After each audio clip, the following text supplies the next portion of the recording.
Dicen que las casas de los ancianos siempre huelen a recuerdos, pero hay olores que no vienen del pasado, sino de secretos enterrados en lo más profundo del presente. En una mañana fría de 2016, en un poblado tranquilo de Guanajuato, los vecinos de una mujer mayor comenzaron a sentir algo en el aire que no podían explicar. No era el aroma de la sopa casera, era otra cosa, algo que helaba la sangre sin saber por qué. Y cuando la policía levantó la tapa de aquella olla humeante, el mundo entero se detuvo. La mañana del 23 de febrero de 2016 amaneció gris y helada en San Miguel de los Remedios, un pequeño poblado en las afueras de Guanajuato. Las calles empedradas aún estaban mojadas por la lluvia de la noche anterior y el viento arrastraba hojas secas entre las casas de adobe y techos de teja. En la calle Morelos número 47 vivía sola una mujer de 73 años llamada Margarita Blanco. Doña Margarita, como todos la conocían, era una anciana callada, de rostro arrugado y manos temblorosas. Siempre vestía rebozos oscuros y caminaba despacio, apoyándose en un bastón de madera tallada. Los vecinos la veían pasar de vez en cuando rumbo al mercado, comprando verduras, huesos de res y hierbas de olor. «Esa viejita siempre está cocinando sopas», comentaba la señora Estela, dueña de la tienda de abarrotes. «Dice que es para pasar el invierno, pero vive sola, ¿verdad? ¿Para quién cocina tanto?». Nadie le prestaba mucha atención. Era solo otra anciana en un pueblo donde todos se conocían desde niños. Pero esa mañana algo cambió. De alrededor de las 9 de la mañana, don Primitivo Ochoa, el vecino de enfrente, salió a barrer su banqueta cuando sintió un olor extraño flotando en el aire. No era basura, no era cañería tapada, era algo más denso, más penetrante, algo que hacía que el estómago se retorciera sin razón aparente. «¿Qué chingados es ese olor?», murmuró, frunciendo el ceño. Se acercó a la puerta de doña Margarita y tocó con los nudillos. «Doña Margarita, ¿se encuentra bien?». Silencio. Volvió a tocar, esta vez con más fuerza. «Doña Margarita». Nada. El olor seguía ahí, saliendo por debajo de la puerta como una presencia invisible y pesada. Don Primitivo volvió a su casa y llamó a su esposa. «Llama a la policía. Algo anda mal en la casa de la doña». A las 10:15 de la mañana, una patrulla de la policía municipal llegó al lugar. 2 oficiales bajaron del vehículo. El agente Rubén Salinas, un hombre de 40 años con bigote espeso y mirada cansada, y su compañera, la oficial Verónica Campos, más joven, de 32 años, con el cabello recogido en una coleta apretada. Don Primitivo los esperaba en la puerta. «Oficiales, gracias por venir. Hace rato que toco y no responde. Y ese olor no es normal». Rubén intercambió una mirada con Verónica. «¿Tiene llave?», preguntó. «No, pero la ventana de atrás está siempre abierta. Ella deja entrar el aire por ahí». Los oficiales rodearon la casa. Efectivamente, una ventana pequeña en la parte trasera estaba entreabierta. Rubén la empujó con cuidado y logró abrirla del todo. «Voy a entrar», dijo. «Tú quédate aquí por si acaso». Verónica asintió con la mano cerca de su radio. Rubén trepó por la ventana y cayó dentro de la cocina con un golpe sordo. Inmediatamente, el olor lo golpeó como una pared invisible. Se llevó la mano a la nariz y tosió. Dios mío, la cocina estaba impecable, los platos lavados y apilados en el escurridor, el piso barrido, las cortinas blancas flotando levemente con la brisa que entraba por la ventana. Todo parecía normal, excepto por la estufa. Sobre la hornilla, aún encendida a fuego bajo, había una olla de peltre grande, de color azul desgastado, con la tapa puesta. De ella salía un vapor tenue, casi imperceptible, pero constante. Rubén se acercó despacio, con el corazón latiendo más rápido de lo normal. «Doña Margarita», Llamó en voz alta. «Soy de la policía. ¿Se encuentra bien?» Nada. Se asomó al comedor. Vacío. A la sala. Vacío. Al baño. Vacío. Regresó a la cocina. El olor era más fuerte ahí. Provenía de la olla. Rubén respiró hondo y, con una mano temblorosa, levantó la tapa. El vapor subió de inmediato, nublando su vista por un segundo.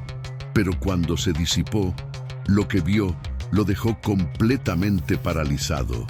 Dentro de la olla, flotando en un caldo oscuro y espeso, había algo que no era carne de res, no era pollo, no era cerdo, eran huesos, huesos blancos, limpios, algunos con restos de tejido adherido, fragmentos de costillas, pedazos de algo que parecía una articulación, y en el centro, medio hundido en el líquido turbio, algo que helaba la sangre. Un trozo de mandíbula humana con dientes aún visibles. Rubén soltó la tapa. Cayó al suelo con un estruendo metálico que resonó por toda la casa. «¡Verónica!», gritó con voz quebrada. «¡Llama a la comandancia! ¡Ahora!». Salió tambaleándose hacia la ventana, con el rostro pálido y las manos temblando. Afuera, Verónica lo miró con los ojos muy abiertos. «¿Qué pasó?». Rubén se apoyó contra la pared, respirando con dificultad. Hay restos humanos en esa olla». El silencio que siguió fue más pesado que cualquier palabra. Verónica sacó su radio con manos temblorosas. «Central, aquí Unidad 7. Necesitamos apoyo inmediato en calle Morelos 47. Posible homicidio. Repito, posible homicidio». La voz del despachador sonó distante, pero firme. «Recibido, Unidad 7. En camino». Mientras las sirenas comenzaban a sonar a lo lejos, don Primitivo se quedó de pie en la banqueta mirando la casa de doña Margarita con una expresión de horror absoluto. Porque en ese pueblo donde todos se conocían, donde nada malo parecía pasar nunca, alguien había cocinado algo que jamás debió salir de las pesadillas. Y la pregunta que nadie se atrevía a hacer en voz alta era una sola. ¿Dónde estaba doña Margarita? En menos de media hora, la calle Morelos se llenó de patrullas, camionetas de la policía ministerial y una ambulancia que llegó con las luces encendidas, pero sin hacer ruido. Los vecinos comenzaron a salir de sus casas, asomándose por las puertas, murmurando entre ellos, tratando de entender qué estaba pasando. «¿Qué tiene la doña?», preguntaba la señora Estela con las manos en la cintura. «Dicen que encontraron algo adentro», respondió un hombre con sombrero de paja. «Algo malo». «¿Malo cómo?». Nadie se atrevía a decirlo en voz alta. Dentro de la casa, el comandante Sergio Durán, un hombre de 54 años, con el rostro marcado por años de servicio y una cicatriz en la ceja izquierda, entró acompañado de 2 peritos y un fotógrafo forense. Rubén y Verónica esperaban afuera, aún con las caras pálidas. «Muéstrenme», ordenó Durán con voz firme. Rubén lo guió hasta la cocina. El olor seguía ahí, persistente, casi vivo. Durán se detuvo frente a la estufa. Miró la olla destapada sobre la hornilla apagada. El vapor ya no salía, pero el contenido seguía visible. Huesos flotando en un caldo oscuro, fragmentos de tejido y esa mandíbula con dientes que parecía mirar hacia arriba desde el fondo. Durán apretó la mandíbula. Había visto muchas cosas en su carrera: accidentes brutales, ejecuciones, cuerpos calcinados. Pero esto era diferente. «Tomen fotos de todo», dijo en voz baja, «y llamen a la fiscalía. Esto ya no es nuestro. Es de homicidios». El fotógrafo comenzó a disparar imágenes con flashes que iluminaban la cocina en destellos fríos y blancos. Los peritos, con guantes de látex y mascarillas, se acercaron a la olla con pinzas metálicas y bolsas de evidencia. Uno de ellos, un hombre delgado de lentes llamado Óscar Medina, levantó con cuidado uno de los huesos. Lo observó a contraluz. «Esto es humano», dijo con voz plana. «Sin duda». Durán asintió despacio. ¿Cuánto tiempo lleva esto cocinándose? Por el estado del tejido y el olor, horas, tal vez desde anoche. ¿Y la dueña de la casa? Nadie respondió.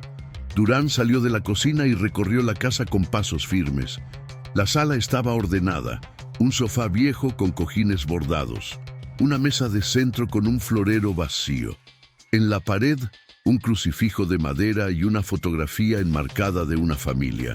Un hombre con sombrero, una mujer joven con vestido blanco y un niño pequeño de ojos claros. En el comedor, la mesa estaba puesta para una persona. Un plato limpio, un vaso con agua a la mitad, una servilleta doblada, como si alguien hubiera estado a punto de comer. Durán entró al único dormitorio de la casa. La cama estaba tendida con sábanas blancas. Sobre el buró había una Biblia abierta, unas gafas de lectura y un rosario de cuentas negras. Abrió el closet. Ropa de mujer, vestidos oscuros, rebozos colgados en ganchos. Nada fuera de lugar.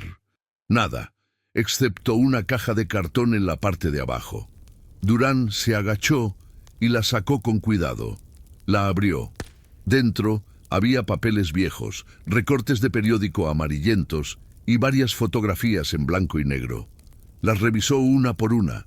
Una mostraba a un joven de unos 25 años, con el cabello negro peinado hacia atrás, ojos oscuros y una sonrisa amplia. Estaba frente a una camioneta vieja con las manos en los bolsillos. En el reverso de la foto, escrito con tinta azul descolorida, decía: Rodrigo Zamora, Navidad 2014. Durán frunció el ceño. Ese nombre le sonaba. Sacó su radio. Verónica, ven acá. La oficial entró al cuarto segundos después. ¿Qué encontró, comandante? Durán le mostró la fotografía. ¿Te suena este nombre? Rodrigo Zamora. Verónica entrecerró los ojos, pensando. Espere. Hace como un año hubo un caso de desaparición. Un joven que salió de su casa en Celaya y nunca regresó. Creo que se llamaba así. Durán sintió un peso en el pecho. Busca el expediente. Ahora. Mientras tanto, en la cocina, los peritos habían vaciado casi todo el contenido de la olla en contenedores sellados. Óscar Medina levantó la vista hacia Durán cuando éste regresó. «Comandante, encontramos algo más». Durán se acercó. Óscar le mostró una bolsa transparente con algo dentro, un pequeño fragmento metálico del tamaño de una moneda, con bordes irregulares y manchas oscuras. «Es una placa quirúrgica», explicó Óscar, «de las que se usan para fijar huesos después de fracturas graves. Tiene grabado un número de serie». Durán tomó la bolsa y la observó bajo la luz. «¿Se puede rastrear? Si el hospital tiene registros...» «Sí, hazlo. Quiero saber a quién le pertenece esto». Óscar asintió y guardó la evidencia en su maletín. Durán salió de la casa. Afuera, los vecinos seguían reunidos detrás de la cinta amarilla que acordonaba la escena. Murmuraban, se preguntaban. Algunos lloraban sin saber bien por qué. Don Primitivo se acercó al comandante con pasos vacilantes. «Oficial, ¿qué pasó con doña Margarita?» Durán lo miró fijamente. «¿Usted la conocía bien?» «Pues, la verdad, no mucho. Era muy callada. Vivía sola desde hace años. A veces la veía en misa los domingos, pero casi no hablaba con nadie. ¿Alguna vez vio a alguien visitarla? ¿Familiares? ¿Amigos?» Don Primitivo negó con la cabeza. «No, siempre estaba sola. Bueno, hace unos meses vi a un muchacho que entraba a su casa, alto, de barba. No sé quién era. Pensé que era su nieto o algo así». Durán sacó su libreta y anotó. «¿Recuerda cuándo fue eso?» Tal vez en octubre o noviembre. No estoy seguro». ¿Y lo volvió a ver? «No, solo esa vez». Durán cerró la libreta y miró hacia la casa. El caso acababa de volverse mucho más oscuro. Vi esa misma tarde, en las oficinas de la Fiscalía General del Estado en Guanajuato, el expediente del caso llegó a manos del detective Alejandro Herrera, un hombre de 38 años, de complexión delgada, cabello corto y una mirada que siempre parecía estar buscando algo oculto. Había trabajado en la policía judicial durante 15 años y tenía fama de ser meticuloso, obsesivo y, a veces, demasiado terco para su propio bien. Alejandro abrió la carpeta y comenzó a leer el reporte preliminar. Cuando llegó a la parte de la olla, se detuvo. Leyó 2 veces. «No puede ser», murmuró. Su compañera, la agente Sofía Linares, se asomó desde su escritorio. «¿Qué tienes, Herrera?» «Un caso que va a quitarnos el sueño por meses». Alejandro se puso de pie, tomó su chamarra y las llaves de su camioneta. «Voy a San Miguel de los Remedios. Quiero ver esa casa con mis propios ojos». Sofía frunció el ceño. «¿Ahora? Ya son casi las 6 de la tarde». «Exacto, antes de que alguien más contamine la escena». Y sin esperar respuesta, salió de la oficina. Mientras conducía por la carretera que llevaba al poblado, Alejandro no podía dejar de pensar en una pregunta que le quemaba la mente. ¿Quién era realmente doña Margarita Blanco? ¿Y dónde estaba ahora? Porque si había algo que Alejandro había aprendido en todos sus años como detective, era esto: cuando una anciana desaparece el mismo día que encuentran restos humanos en su cocina, no es coincidencia, es culpa. Alejandro Herrera llegó a San Miguel de los Remedios cuando el sol ya se había ocultado detrás de las montañas. Las calles estaban oscuras, iluminadas apenas por algunos faroles antiguos que parpadeaban con luz amarillenta. La casa de doña Margarita seguía acordonada, con un policía municipal de guardia en la puerta. Alejandro bajó de su camioneta y mostró su credencial. «Detective Herrera, de la Fiscalía. Vengo a revisar la escena». El policía asintió y levantó la cinta amarilla para dejarlo pasar. Alejandro entró a la casa con una linterna en la mano. El olor seguía ahí, aunque más débil. Recorrió cada habitación despacio, observando cada detalle: las paredes agrietadas, los marcos de las fotografías, las manchas de humedad en el techo. Cuando llegó a la cocina, se detuvo frente a la estufa. La olla ya no estaba ahí. Se la habían llevado los peritos para análisis. Pero la imagen seguía grabada en su mente gracias a las fotografías del expediente. Alejandro se agachó y revisó el piso. Ni una gota de sangre, ni una marca de arrastre, nada que indicara violencia. Eso era lo más perturbador. Quien había hecho esto había limpiado con cuidado, con calma, como si fuera una rutina. Alejandro salió de la casa y se dirigió hacia la de don Primitivo, que estaba sentado en su portal con una taza de café en las manos. «Buenas noches», saludó Alejandro. «¿Puedo hacerle unas preguntas?» Don Primitivo lo miró con cansancio. «Usted es de la Fiscalía, ¿verdad?» «Así es, detective Herrera». «Pase, joven, pase». Alejandro se sentó en una silla de plástico frente a él. «Usted mencionó que vio a un muchacho visitando a doña Margarita hace unos meses. ¿Recuerda algo más de él?» Don Primitivo frunció el ceño, pensando. Era alto, como le dije, tenía barba y se veía nervioso. No sé cómo explicarlo, como si no quisiera que nadie lo viera. «¿Llegó en carro? ¿A pie?» «En un carro, una camioneta roja, vieja. Creo que era una Chevrolet». Alejandro anotó. «¿Y nunca lo volvió a ver después de eso?»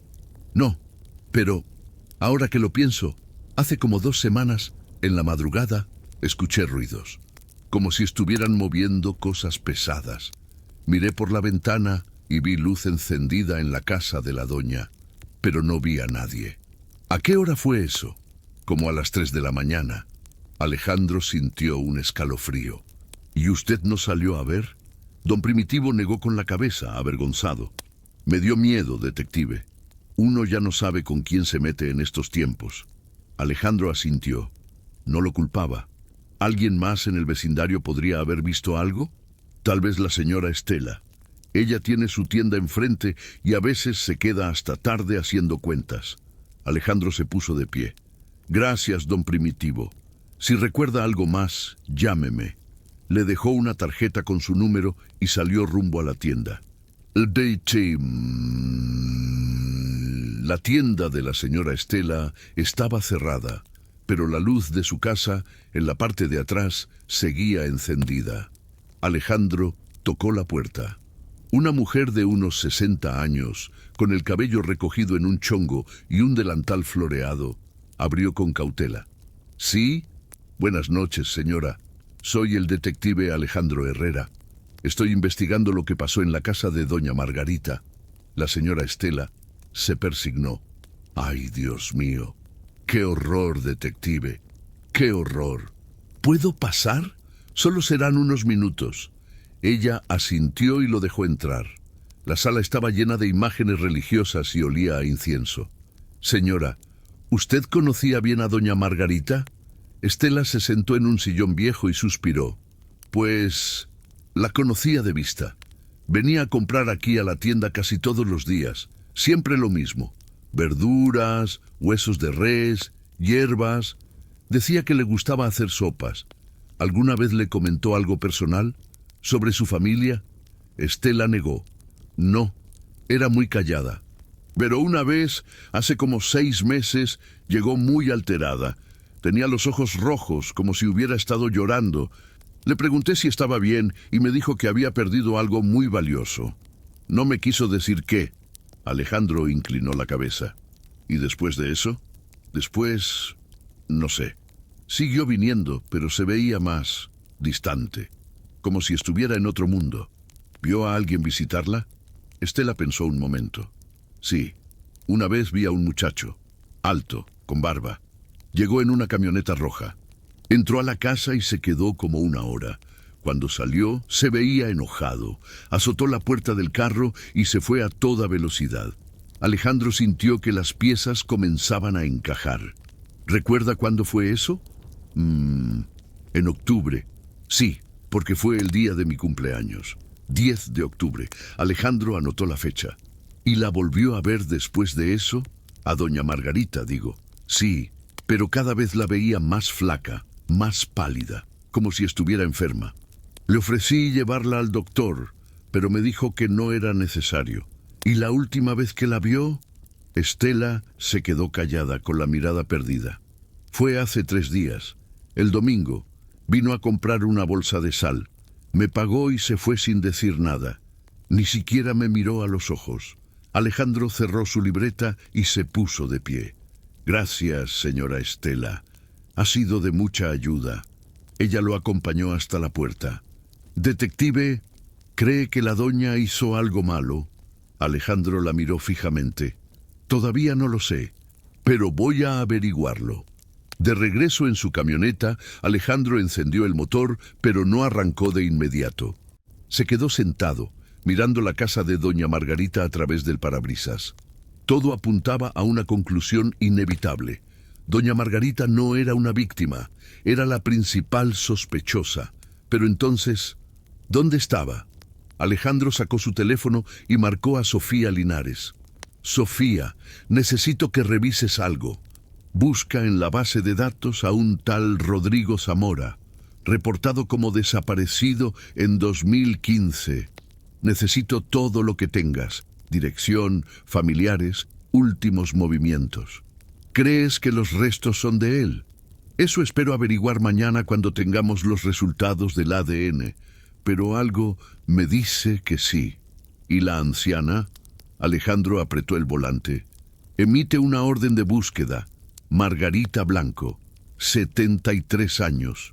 Considérala persona de interés.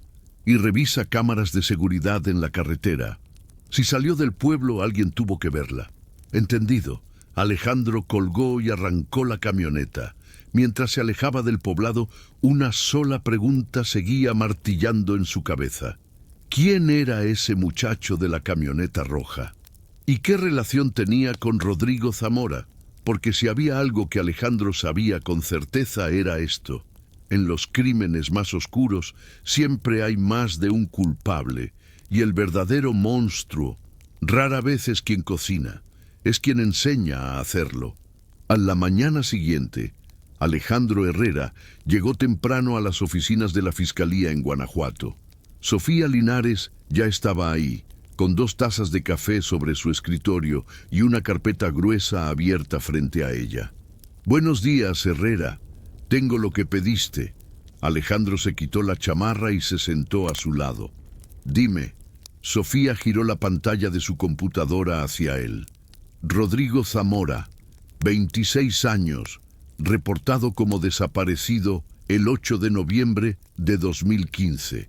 Última vez visto en Celaya, saliendo de su trabajo en un taller mecánico. Su padre, don Ernesto Zamora, presentó la denuncia 2 días después cuando no regresó a casa. Alejandro observó la fotografía en la pantalla. Era el mismo joven de la foto que había encontrado en la casa de doña Margarita. «¿Qué más tienes?». Sofía pasó a otra página. Rodrigo vivía con su padre. Su madre murió cuando él tenía 12 años. No tenía hermanos. Trabajaba en el taller desde los 19. Sus compañeros dijeron que era tranquilo, responsable, no tenía problemas con nadie. ¿Novia? ¿Amigos cercanos? Sofía asintió. Aquí es donde se pone interesante. Rodrigo tenía una novia. Se llamaba Sara Bustamante, 24 años en ese entonces. Vivía en León. Según el expediente, la policía la interrogó después de la desaparición, pero ella dijo que no sabía nada, que llevaban meses sin verse. Alejandro frunció el ceño. Y le creyeron. No había evidencia en su contra. Así que el caso se enfrió. Sin cuerpo, sin testigos, sin pistas, solo un joven que desapareció en el aire. Alejandro tamborileó los dedos sobre el escritorio. ¿Dónde está Sara Bustamante ahora? Sofía buscó en su computadora. Sigue viviendo en León. Trabaja en una cafetería en el centro. Tengo la dirección. Perfecto. Vamos a visitarla. ¿Ahora? Ahora. Sofía cerró la carpeta y tomó las llaves de su camioneta. Esto no me gusta, Herrera. Si ella estuvo involucrada, ¿por qué habría esperado tanto tiempo para deshacerse del cuerpo? Alejandro se puso de pie y la miró fijamente. Porque no fue ella quien lo hizo sola. 2 horas después, Alejandro y Sofía llegaron a León. La cafetería donde trabajaba Sara Bustamante estaba en una calle concurrida del centro, cerca de la plaza principal. Era un lugar pequeño, con mesas de madera y olor a café recién hecho. Entraron y se sentaron en una mesa cerca de la ventana. Una mesera joven, de cabello largo y oscuro, se acercó con una sonrisa. «Buenos días. ¿Qué les sirvo?». Alejandro la observó. Tenía ojeras marcadas y las manos le temblaban ligeramente al sostener la libreta. «¿Sara Bustamante?». La sonrisa desapareció de inmediato. Su rostro se puso pálido. «¿Quiénes son ustedes?».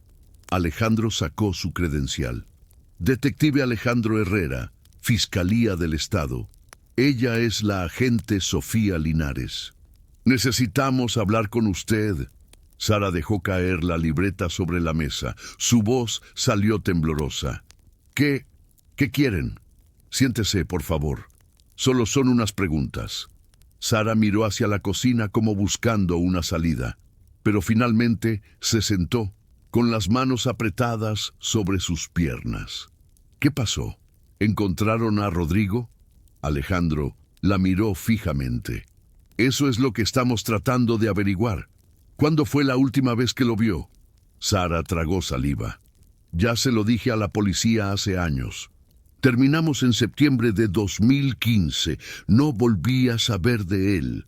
«¿Por qué terminaron?». Porque ya no funcionaba. Él quería casarse. Yo no estaba lista». Sofía se inclinó hacia adelante. «Pero usted lo amaba, ¿verdad?». Sara bajó la mirada. «Sí, pero a veces el amor no es suficiente». Alejandro sacó su libreta. «¿Conoce a una mujer llamada Margarita Blanco?». Sara levantó la vista bruscamente. Sus ojos se abrieron con sorpresa. Y algo más. Algo que parecía miedo. «¿Quién?». «Margarita Blanco. Una anciana de San Miguel de los Remedios». Sara negó con la cabeza rápidamente. No sé quién es». Alejandro la observó en silencio. Estaba mintiendo. Lo sabía por la forma en que sus manos temblaban, por cómo evitaba el contacto visual. Sara, encontramos restos humanos en la casa de esa mujer y tenemos razones para creer que pueden ser de Rodrigo. Sara se llevó las manos a la boca. Las lágrimas comenzaron a rodar por sus mejillas. No, no puede ser. ¿Usted sabe algo sobre lo que le pasó? No, yo no sé nada. Entonces, ¿por qué está llorando? Sara se puso de pie bruscamente, haciendo que la silla cayera hacia atrás. Porque lo amaba, y nunca supe qué pasó con él, y ahora me dicen que está muerto. El dueño de la cafetería salió de la cocina, alarmado. ¿Qué está pasando aquí? Alejandro levantó una mano. Todo está bien, señor. Solo estamos haciendo unas preguntas. Sara se limpió las lágrimas con el dorso de la mano. Quiero un abogado. No voy a hablar más sin un abogado. Alejandro asintió despacio. Está en su derecho. Pero si sabe algo, Sara, es mejor que nos lo diga ahora. Porque si descubrimos que ocultó información, las cosas van a ser mucho peores para usted. Sara lo miró con los ojos rojos e hinchados. No sé nada. Y ahora, por favor, váyanse. Alejandro y Sofía salieron de la cafetería en silencio. Afuera, el sol brillaba con fuerza, pero la atmósfera entre ellos era fría. «Está mintiendo», dijo Sofía. «Lo vi en sus ojos. Lo sé, pero no podemos arrestarla sin pruebas. ¿Y ahora qué hacemos?» Alejandro miró hacia la cafetería a través del vidrio. Sara estaba sentada en una mesa del fondo, con la cabeza entre las manos, llorando. «Vamos a ponerle vigilancia. Si sabe algo, tarde o temprano va a intentar contactar a alguien. Y cuando lo haga, la agarramos». «Exacto. En la case Dacum». Esa misma tarde, Alejandro recibió una llamada de Óscar Medina, el perito forense. «Detective Herrera, tengo los resultados preliminares del ADN». Alejandro sintió que el corazón le latía más rápido. «Dime». Los restos encontrados en la olla pertenecen a un hombre joven, entre 25 y 30 años. Cruzamos el perfil con la base de datos de personas desaparecidas y obtuvimos una coincidencia. ¿Rodrigo Zamora? Afirmativo. Es él. Alejandro cerró los ojos. Había tenido razón.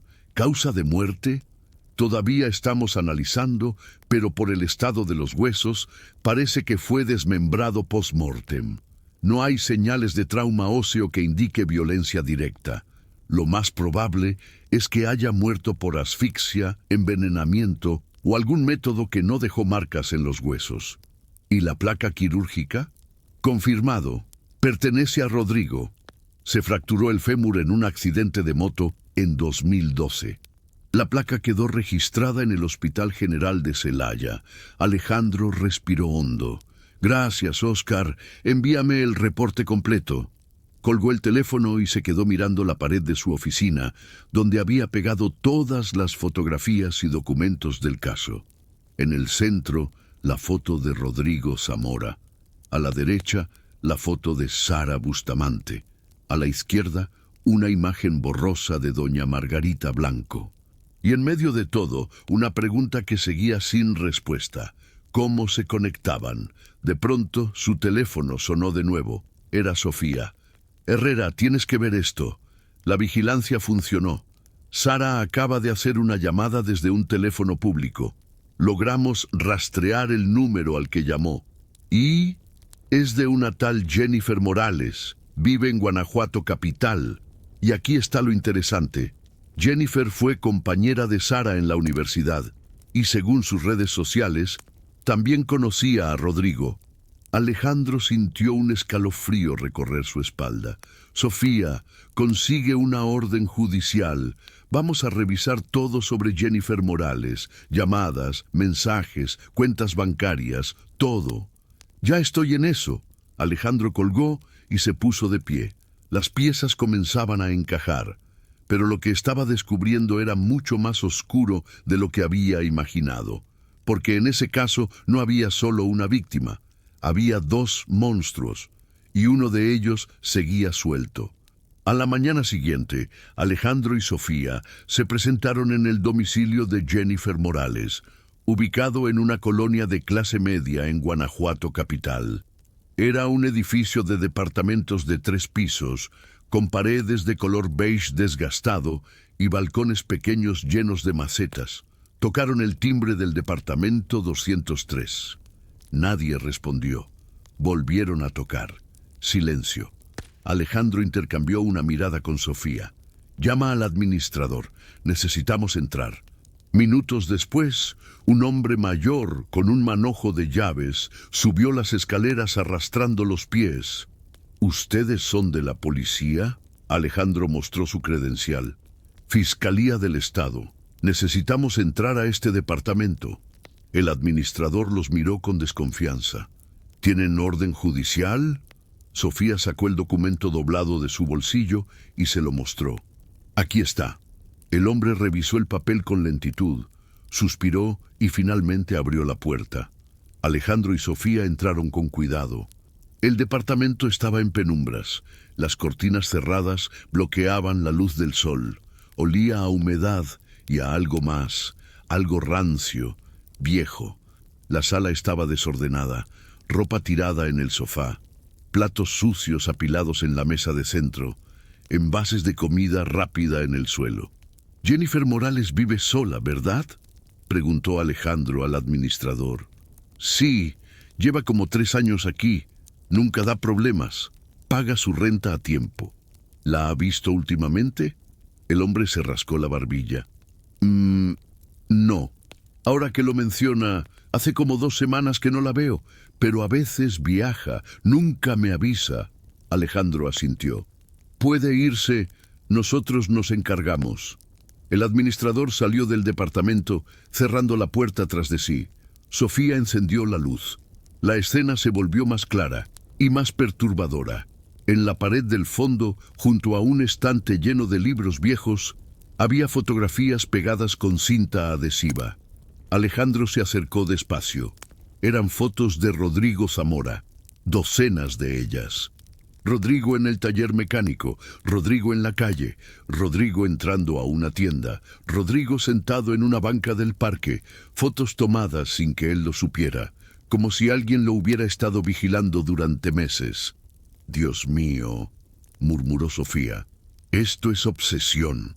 Alejandro sintió un nudo en el estómago, se acercó más y notó algo escrito con marcador rojo debajo de una de las fotos. Él no te merece, Sara. Y debajo de otra, pronto será libre. Sofía revisó el estante. Entre los libros había cuadernos. Los abrió uno por uno. Páginas y páginas llenas de escritura desordenada. Frases repetidas una y otra vez. Rodrigo es mío. Sara no lo entiende. Tengo que salvarlo. Él me amará cuando ella no esté. Sofía cerró el cuaderno con las manos temblorosas. Herrera, esto es enfermizo. Alejandro no respondió. Estaba mirando otra fotografía al final de la pared. Era una imagen borrosa, tomada de noche, frente a una casa pequeña con techo de teja. La casa de doña Margarita Blanco, y en la puerta, apenas visible bajo la luz de un farol, se veía una figura. Una mujer joven de cabello largo, entrando con una bolsa en las manos. Alejandro sintió un escalofrío. Jennifer estuvo en esa casa. Sofía se acercó. ¿Crees que ella...? Creo que Jennifer no actuó sola. Creo que convenció a alguien más. Alguien vulnerable. Alguien fácil de manipular. ¿Doña Margarita? Alejandro asintió despacio. Exacto.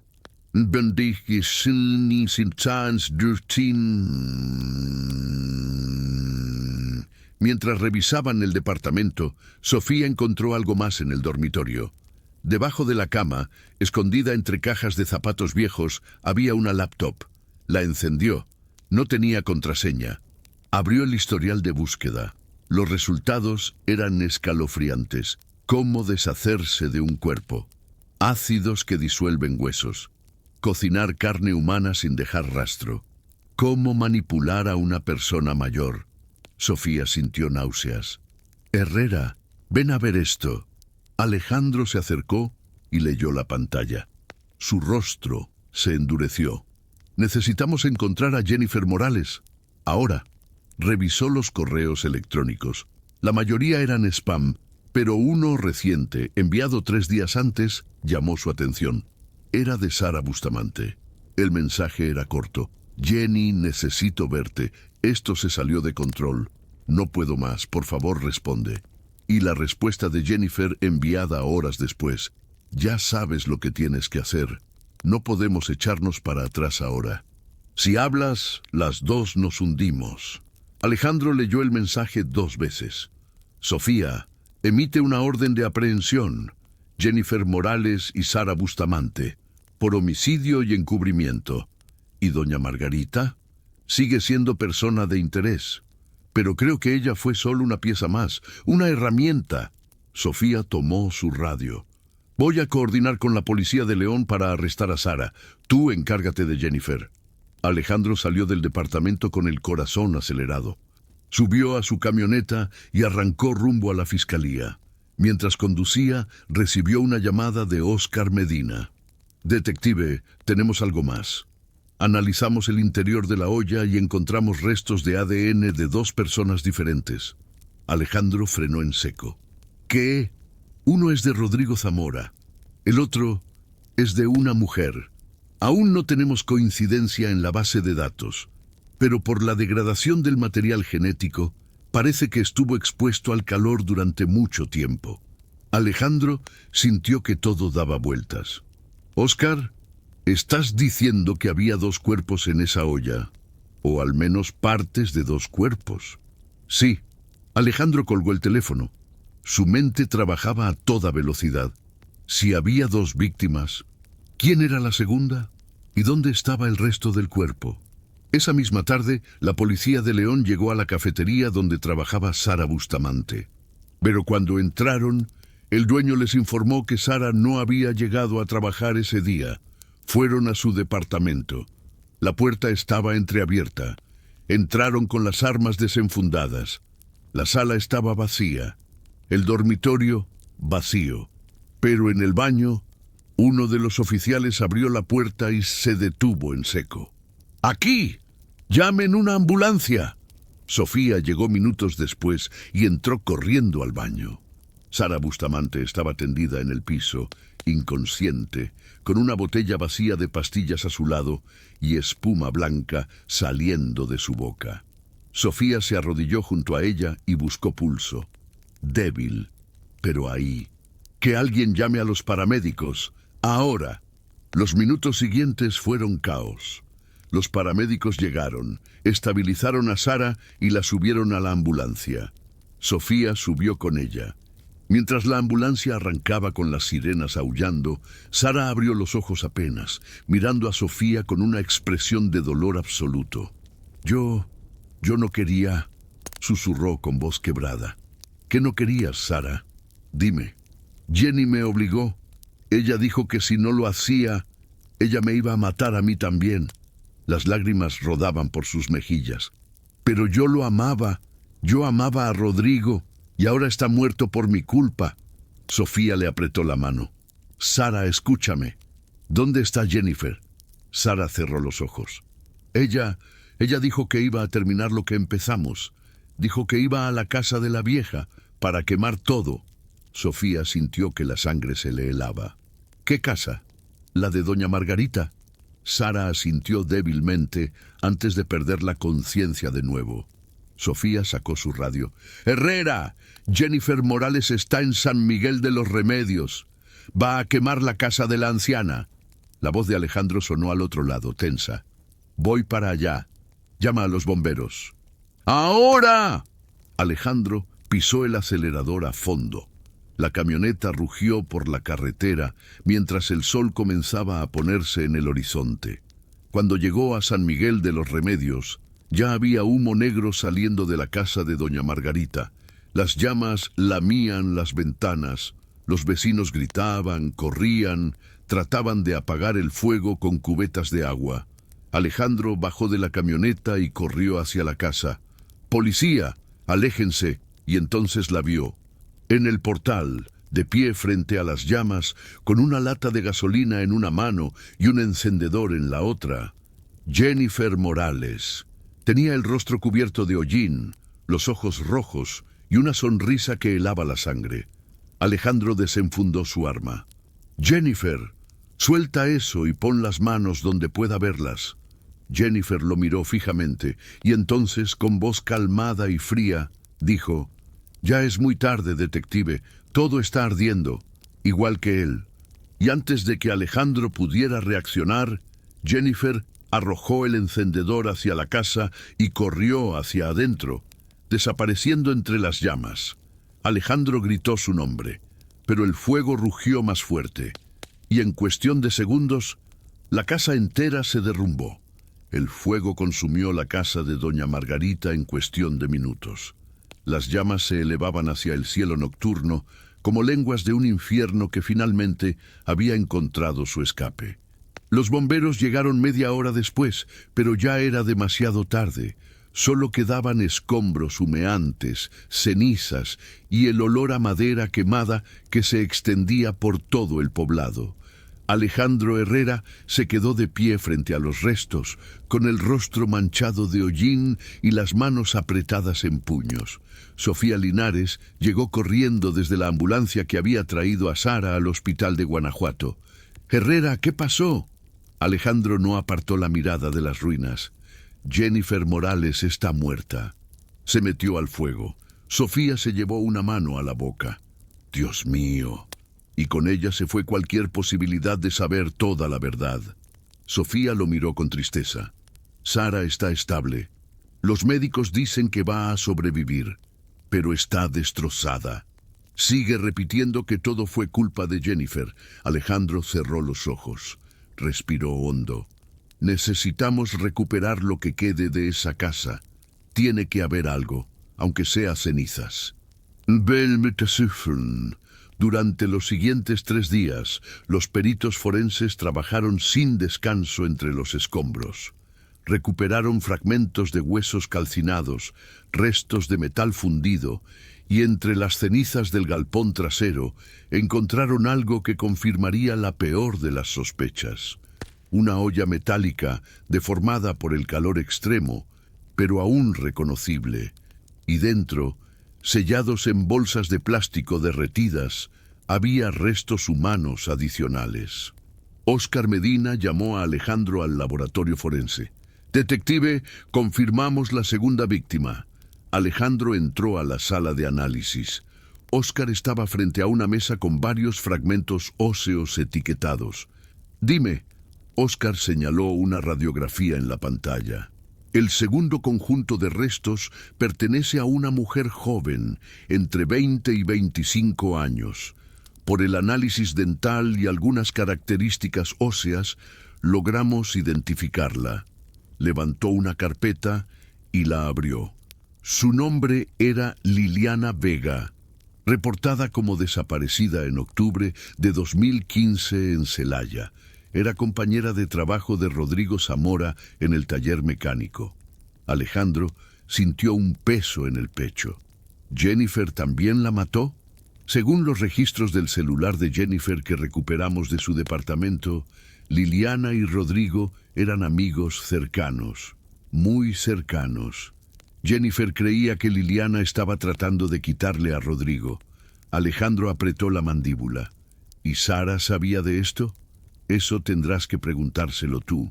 2 semanas después, Sara Bustamante fue dada de alta del hospital y trasladada al centro de detención preventiva en León.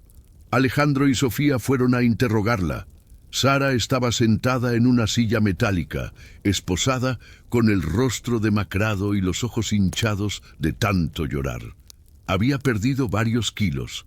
Parecía una sombra de la mujer que habían conocido en la cafetería. Alejandro se sentó frente a ella. Sofía se quedó de pie, con los brazos cruzados. «Sara, necesito que me cuentes todo, desde el principio». Sara bajó la mirada. «¿Para qué?» «Ya todo terminó. Porque hay 2 familias que merecen respuestas. Porque el padre de Rodrigo merece saber qué le pasó a su hijo. Porque Liliana Vega también merece justicia. Al escuchar el nombre de Liliana, Sara cerró los ojos y las lágrimas comenzaron a caer de nuevo. Yo no sabía de Liliana, te lo juro. Jennifer nunca me lo dijo. Entonces dime lo que sí sabías. Sara respiró temblorosa y comenzó a hablar. Testimonio de Sara Bustamante. Todo comenzó en septiembre de 2015. Rodrigo y yo terminamos. Él quería casarse, tener hijos, una vida normal. Yo no estaba lista, así que le dije que necesitaba tiempo. Él lo aceptó, pero yo estaba destrozada. Jennifer era mi mejor amiga. Nos conocimos en la universidad. Siempre fue intensa, obsesiva. Se enojaba cuando yo hablaba con otras personas. Decía que éramos almas gemelas. Yo pensé que solo era cariñosa. Cuando le conté que había terminado con Rodrigo, ella se emocionó. Dijo que era lo mejor que me podía haber pasado, que él no me merecía, que yo merecía algo mejor. Pero luego empezó a comportarse raro. Me preguntaba dónde estaba Rodrigo todo el tiempo, qué hacía, con quién salía. Yo no entendía por qué le importaba tanto. Un día, en octubre, Jennifer me dijo que había visto a Rodrigo con otra mujer, que estaban muy juntos, que se veían felices. Me mostró fotos. Era Liliana, su compañera del taller. Yo me puse celosa, me enojé. Le dije a Jennifer que quería hablar con él. Ella me dijo que no, que eso solo me iba a lastimar más, que ella se iba a encargar de todo. Sara hizo una pausa. Sollozó. Yo no sabía qué significaba eso. Te lo juro, yo no sabía. Alejandro la miró fijamente. ¿Cuándo te enteraste de lo que hizo? Sara se limpió las lágrimas con el dorso de la mano. En noviembre. Jennifer me llamó una noche. Estaba eufórica. Me dijo que tenía una sorpresa para mí. Me pidió que fuera a una casa en San Miguel de los Remedios. Me dio la dirección. Cuando llegué, vi una casa pequeña. Jennifer estaba en la puerta. Me hizo pasar. Y ahí estaba. Se le quebró la voz. Rodrigo estaba en el piso, inconsciente. Tenía espuma en la boca. Jennifer me dijo que le había dado algo para dormir, que solo iba a hablar con él, a hacerle entender que me había lastimado. Pero luego dejó de respirar. Sofía dio un paso adelante. ¿Y tú qué hiciste? Sara levantó la mirada, con los ojos llenos de terror. Entré en pánico. Le grité a Jennifer. Le pregunté qué había hecho. Ella me dijo que se había pasado con la dosis, que no era su intención, que había sido un accidente.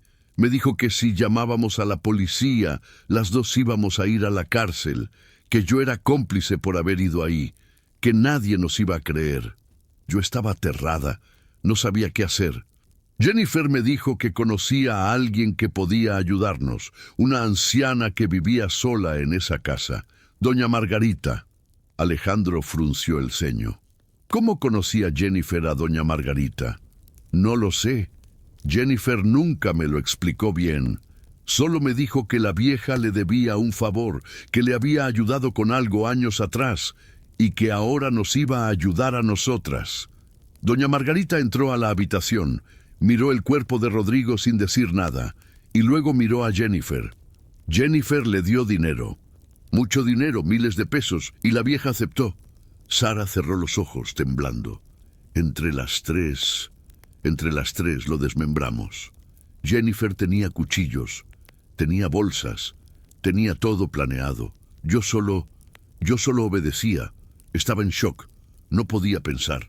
Doña Margarita puso las partes en una olla.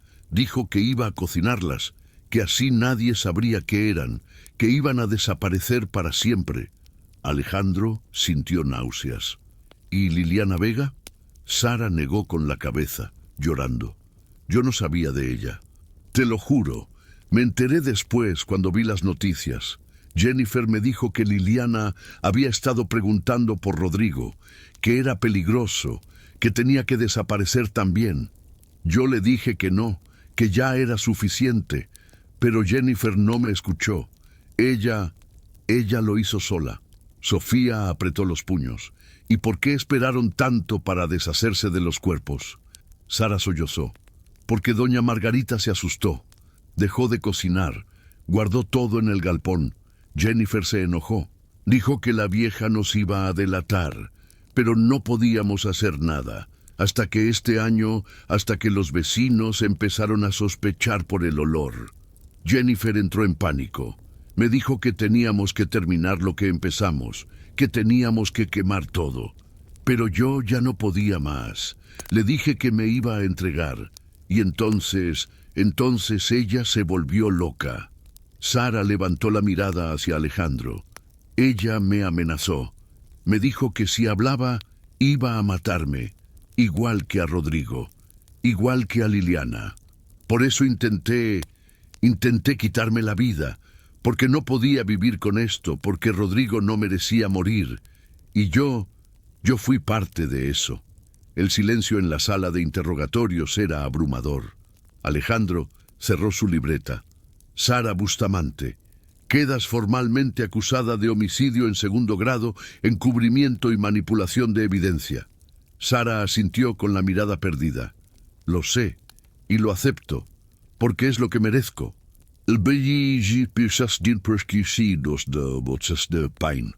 En febrero de 2022, Sara Bustamante fue sentenciada a 30 años de prisión sin posibilidad de libertad condicional. Durante el juicio, cambió su versión varias veces, tratando de culpar únicamente a Jennifer, pero las pruebas eran claras. Sara había participado activamente en el desmembramiento de Rodrigo Zamora. El cuerpo de Jennifer Morales fue encontrado entre los escombros de la casa incendiada. Murió por inhalación de humo y quemaduras de tercer grado. No hubo funeral, no hubo lágrimas, solo cenizas. Doña Margarita Blanco nunca fue encontrada. Algunos creen que huyó antes del incendio. Otros creen que también murió en las llamas. Pero su cuerpo nunca apareció. Su historia quedó como un fantasma en las calles de San Miguel de los Remedios. Un mes después del juicio, Alejandro Herrera visitó a don Ernesto Zamora, el padre de Rodrigo, en su casa de Celaya. El anciano lo recibió en la puerta, con el rostro cansado y los ojos vacíos. Detective Herrera, don Ernesto, vine a entregarle esto. Alejandro le extendió una caja pequeña. Dentro había el reloj de Rodrigo recuperado entre las pertenencias de Jennifer y una fotografía enmarcada que habían encontrado en la casa de doña Margarita. Don Ernesto tomó la caja con manos temblorosas, miró la fotografía, su hijo, sonriendo, vivo. Las lágrimas rodaron por sus mejillas arrugadas. Gracias, detective, gracias por encontrarlo. Alejandro asintió. Lo siento mucho, don Ernesto. Ojalá hubiera sido diferente. El anciano lo miró fijamente. ¿Sabe qué es lo peor de todo esto, detective? ¿Qué? Que nunca sabré por qué. ¿Por qué mi hijo tuvo que morir? ¿Por qué esas mujeres le hicieron eso? ¿Por qué el mundo es tan cruel? Alejandro no tenía respuesta, porque en todos sus años como detective había aprendido algo. El mal no siempre tiene razón. A veces solo existe, y lo único que queda después es el silencio. En un lago congelado a las afueras de Celaya, don Ernesto Zamora se arrodilló frente al agua. Sostenía una flor blanca en sus manos. La dejó caer sobre el hielo. Descansa, hijo. Ahora nadie más puede hacerte daño. El viento sopló entre los árboles. Las hojas secas cayeron lentamente, y en algún lugar, muy lejos, el eco de una vida interrumpida se desvaneció en el aire. La olla de sopa de una anciana. Una amistad envenenada, un amor que se volvió obsesión, y un crimen que jamás sería olvidado. Porque hay historias que no terminan con justicia, terminan con cicatrices, y esas duran para siempre.